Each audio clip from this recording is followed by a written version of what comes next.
I mean, obviously, your two seniors are devastated at the end of this game.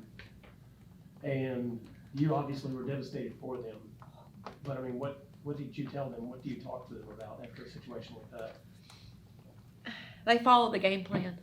They did, for the most part, what we wanted them to do.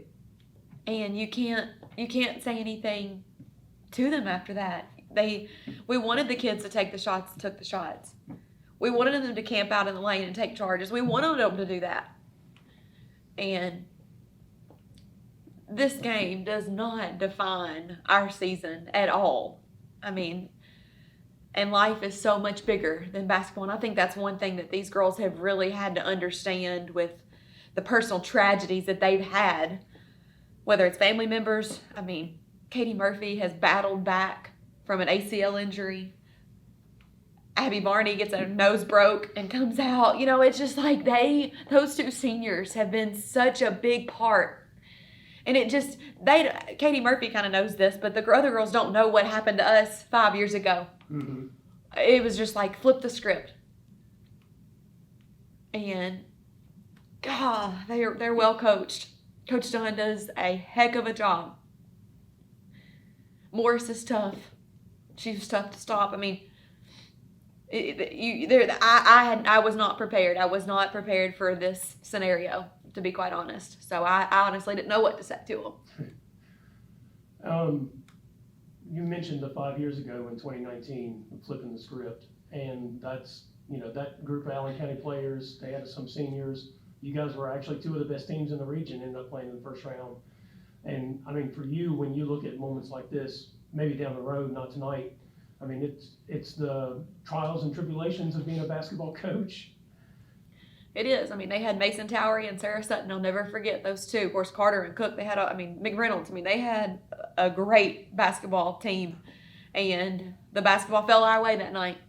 And moving on, Sarah Sutton plays at the next level. That was what we kind of had the discussion with. Katie Murphy, you're going to go off and do much bigger and better things at Western playing softball. Mm-hmm. Abby's going to play at the next level somewhere. And this is just a roadblock for them. Abby, I just hate it for both of them. Abby never got to go to state. Katie Murphy did, and maybe she'll get a chance to play on that floor for another team at the college level.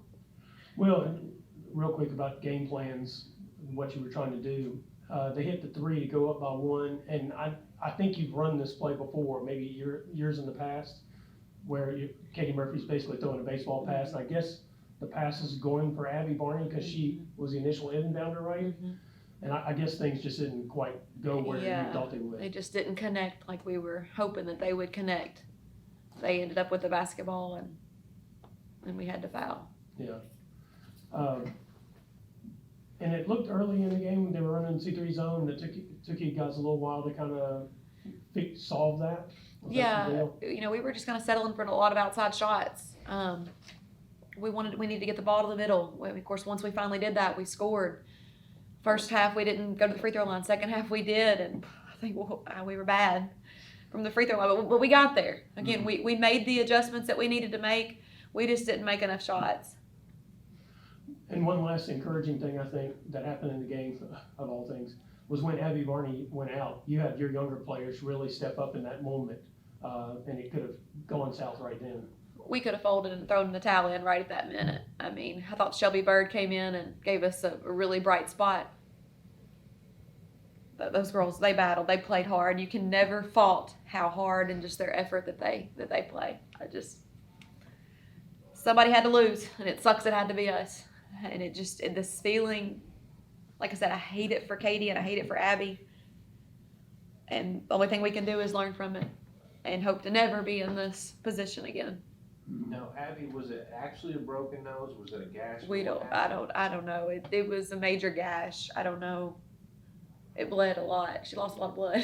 I don't know what the extent of it was. I mean, you see that you can't be thinking you're going to get her back the game. So I kept checking down there about every 3 seconds. Hey, is she going to go? Mm-hmm.